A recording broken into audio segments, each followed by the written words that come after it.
Le 6 février, les forces armées russes ont réussi à repousser une nouvelle tentative de percée des forces armées ukrainiennes dans la zone frontalière de Koursk, marquant une journée décisive sur le front.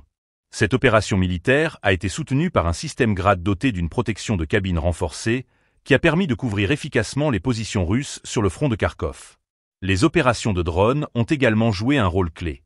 Des drones FPV, appartenant au groupe de forces Dnepr, ont été utilisés pour neutraliser un drone de frappe ukrainien, démontrant ainsi la supériorité technologique des forces russes dans ce type de conflit.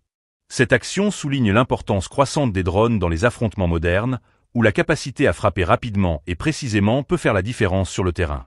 Dans la région de Krasnoarmeysk, les pétroliers du bataillon Grom ont infligé des pertes aux forces ukrainiennes en détruisant leurs fortifications avec des obus ZOF-26.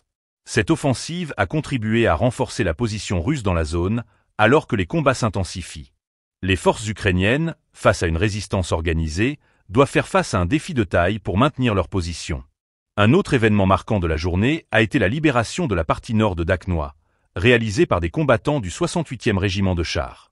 Cette avancée est perçue comme un coup dur pour les forces ukrainiennes, qui voient leur contrôle territorial affaibli. Les images de cette libération témoignent de la détermination des troupes russes à consolider leur emprise sur les territoires contestés. Les événements du 6 février illustrent la complexité et la dynamique de l'opération spéciale. Chaque jour apporte son lot de défis et de succès, les deux camps adaptant continuellement leur stratégie en réponse aux mouvements de l'adversaire.